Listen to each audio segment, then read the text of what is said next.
L'amour. Fabuleuse et si extraordinaire énergie qu'est l'amour, qu'il en est quasiment impossible de lui donner une définition juste. Les mots semblent si faibles comparés à sa puissance. Pour la majorité d'entre nous, l'amour se résume à nos sentiments. Tout au long de notre vie, nous ferons l'expérience de différentes facettes de l'amour, en commençant avec la famille, les animaux, les amis, la nature, les relations amoureuses, l'amour de la vie. C'est ce que j'appelle l'amour humain, l'amour en la matière. Chacun d'entre nous a sa propre perception de l'amour, mais il est trop souvent limité par les expériences personnelles, l'environnement et surtout par les influences d'autrui.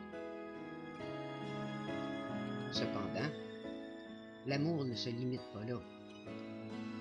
Il est beaucoup plus grand que ce dont nous avons l'habitude de vivre et de ce qui nous est enseigné. L'amour est partout. Si nous avions la possibilité pour un instant, avec nos yeux d'humains, de voir son énergie, nous serions stupéfaits de constater que le vide n'existe pas. Tout est lié. En revanche, si nous avons l'illusion du contraire, c'est simplement dû aux limites que nous nous imposons, ce qui développe des croyances plus farfelues les unes que les autres, en commençant par plusieurs religions qui prétendent enseigner l'amour et agissent de façon contraire à ce qu'elles prêchent. L'amour est juste.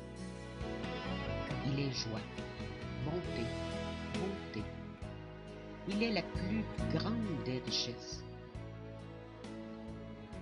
Notre Seigneur Jésus, lors de sa venue dans ce monde, a prêché et manifesté l'amour comme nul ne sut le faire avant, ni après. Son message est pourtant simple. Aimez-vous les uns les autres. Pensez et faites pour les autres ce que vous aimeriez que l'on fasse pour vous. Aimez votre ennemi et surtout votre ennemi. Mais le peuple semble ne pas en avoir saisi le sens. Les gens n'ont pas accepté cette idée d'aimer inconditionnellement. Ils se sont demandé, mais pourquoi devrais-je aimer celui qui me persécute? Cela n'a pas de sens. Son message, étant mal compris, a semé la suspicion et la controverse chez les uns et a amplifié les allégations chez les autres. En vérité, le sens profond du message de Jésus n'est aucunement de vous enseigner à vous laisser persécuter. Non.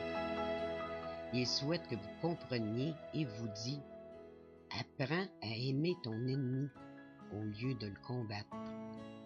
Car si tu aimes ton ennemi, tu n'auras plus d'ennemis. Non seulement tu n'auras plus d'ennemis, mais tu le transformeras et tu auras un allié, un ami. » Il est aisé et vraiment très bien d'aimer nos proches et ceux qui sont bons. Mais où est le véritable mérite si nous ne faisons pas l'effort d'étendre cet amour au-delà de ce que nous considérons comme facile à aimer? Le véritable amour est pur et inconditionnel. Il est sans limite. Il respecte et ne s'impose jamais. Il accepte chaque chose telle qu'elle est, sans jugement. Il est tolérance et pardon, compassion et patience. Il est humble et force. L'amour est tout ce qui est. C'est une énergie qui circule en chacun de nous et en chaque chose, de la plus petite particule qui existe jusqu'à la plus grande, toujours en perpétuel mouvement et en transformation continue. C'est la vie, la création avec toute son évolution. C'est l'essence pure de Dieu. L'expérience que nous avons la chance de vivre en la matière en tant qu'être humain n'est pas le résumé d'une naissance en un parcours vers la mort, comme plusieurs le croient. Nous sommes nés de l'amour de Dieu